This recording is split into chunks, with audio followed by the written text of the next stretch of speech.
Well, I'll just start over. Yeah. It's as you guys know, it's a very tough time for the kids here, for everyone that knew Nick, but most importantly, for his family, and that's where our thoughts and prayers are. What I'm trying to do is help our players deal with this, you know, and that's why we close practice. Just everyone's going to process this a little bit differently, and everyone's emotions are going to be unique to themselves, and I'm not sure that all of them know how to process their emotions yet. So I just think it's important we give some time to do that. I respect the job you have to do, obviously, but my job first and foremost is to watch out for the wealth and or the health and well-being of these kids, you know, short and long term. So it's just it's a tough deal, and you know, Nick was more than just a scout team player, as you guys all know, because you guys are out here every day. He was a kid who epitomized everything that you're looking for in a football player, from his spirit, his selfless work ethic, his commitment to the team, his toughness. You know, when you see guys like Anthony Barr and Eric Kendricks, you know, and Jordan Zumwalt, those three, there's a lot of kids that were very, very touched, but these are three, you know, great players that play on the other side of the ball from him, that don't have as much interaction with him as you'd think, and yet they were just devastated because of what he meant to them, and the way he comes out on this field every day and practices, and his personality in the locker room. And I'm just really happy that Nick got a chance to play on Saturday night. And I told the kids that, you know, they needed to understand how important it is that they go out there every week and try to help each other reach their dreams and their goals. And by us getting the lead that we did because of the fine work of some starters, guys like Nick, whose dream was to always play for UCLA, got a chance to run out on the Rose Bowl field and play in front of his parents, and that's something his parents will have forever. So it's just hard, you know, it's hard, and you know, we're all trying to figure out how to deal with it best, and the best thing we can do as a team is be together, because we are a close team. And but like I told him, the most important thing here is that every day we honor Nick and his family, and I think the way we do that is in the way we play. And it's not about wins and losses, but it's about the way we go out and play.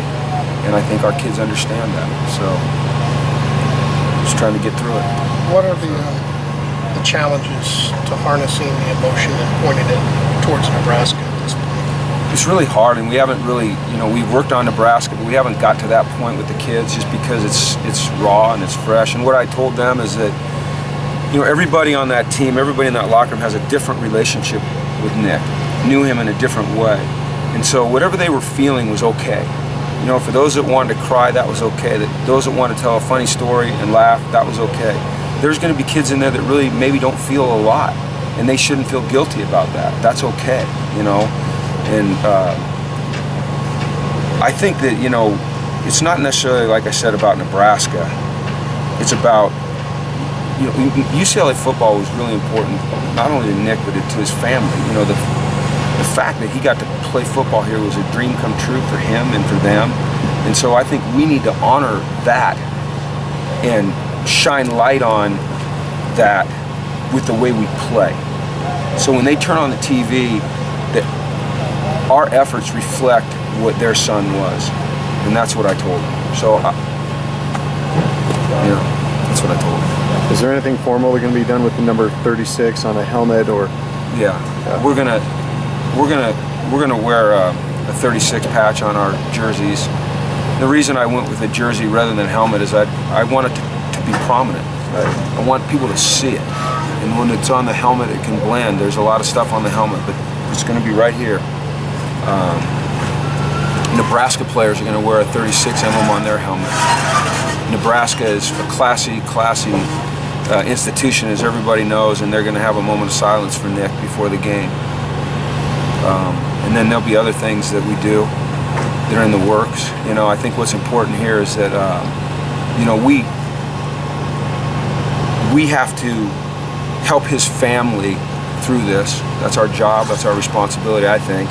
And one of the ways is to help them keep the memory alive. You know, we can't just move on. Everyone says, oh, just move on. You don't move on from these things. You move through them, but you don't move on. And so we've got to make sure that, you know, one of my things why I'm here as the head coach is that I can't ever forget about this kid.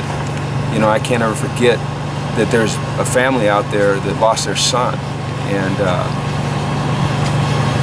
what it meant for him to be a player here and what it meant for them to be a player here. And we can't become numb to it. We have to be sensitive to it, and so I'll try to do my best to do that. As a redshirt freshman, that was the first time he was on the field.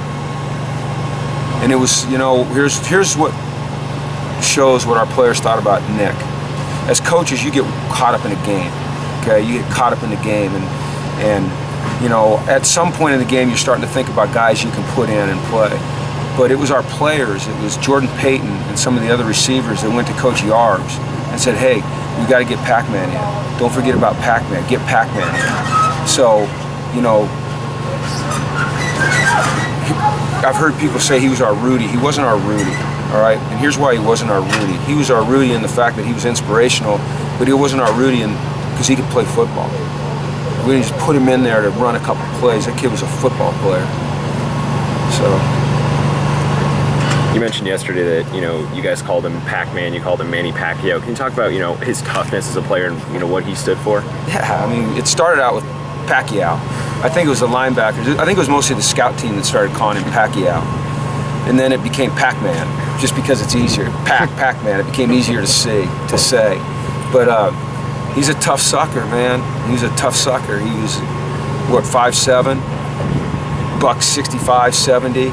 But it's just freaking heart jumped out of his chest, and you know, he played through pain. He gave it his all. He'd come across the middle and scout team. He knew he was going to get whacked, and he'd just get up and go back. He'd talk smack. He'd talk crap to Jeff Ulbrich every single day on special. Every day he talked crap to Coach Brick about, you can't stop me, they can't block me. He told his dad the other day, his dad told me this yesterday, he told his dad the other day, he said, Dad, I think the coaches are finally starting to notice me. And I told his dad, I said, we didn't just start noticing your son. We've been noticing him since the day he walked onto this team, you know. I mean, we're going to miss him, you know. It hasn't hit, it'll keep hitting. But like I said, the most important thing for us and for me is his family. Being a parent myself with a son that's about the same age, and I can't even imagine what they're going through, and I just want them to know that we're all here for them. And I know UCLA Bruin fans everywhere feel the same way, and that's one of the great things about being part of a college community, is that people sincerely care. We will get information to you guys, because you'll get the information out, I know, with regards to if there's a service, if they want donations in lieu of flowers, or, you know, if we're going to set up a foundation, anything like that to honor Nick, because I know that there's fans out there that are interested in that. And as soon as we get it, then we'll pass it on to you guys, because you guys are the link to the true fans. That's for sure. Were there grief counselors made available to the players? Today. Yeah, last night a number of us went down. There was a memorial at San Clemente at 7, and then we had a team meeting at about 9. Just felt like it was important to get everyone together, and at that point, it was just my gut feeling that the most important thing was for our players just to be together without people they didn't recognize being around, so that they could be raw and be who they were.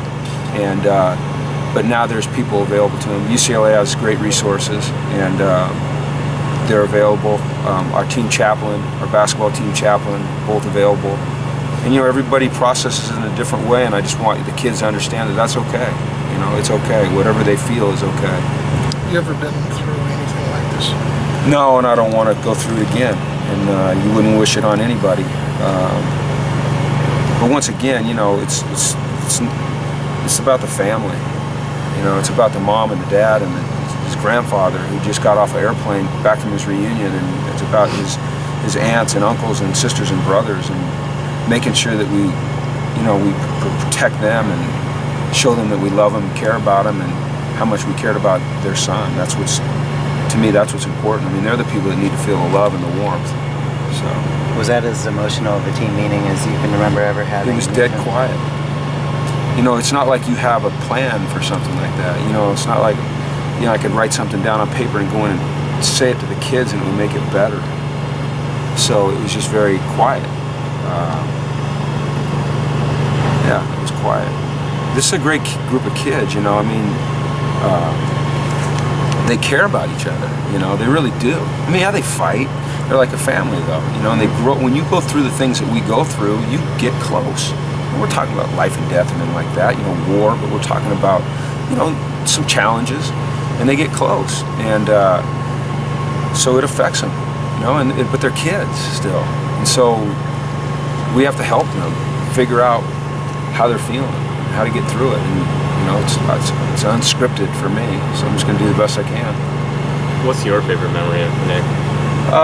You know, what just always pops back on me is just on Thursday when I rubbed his head, because he just, you know, he shaved his head, and it just, you know, I mean, I just have a lot. I mean, I just, you know, you see him, you know, like a highlight reel is going off in your head of him catching the ball, or just, you know, I don't know if there's just one single memory though. It's just like what he represents, you know, what he represented, how he played, how he cared about this game, how he cared about this team, you know, and because you know, if a star player, if something like this were happening to a star player, then you know, you would expect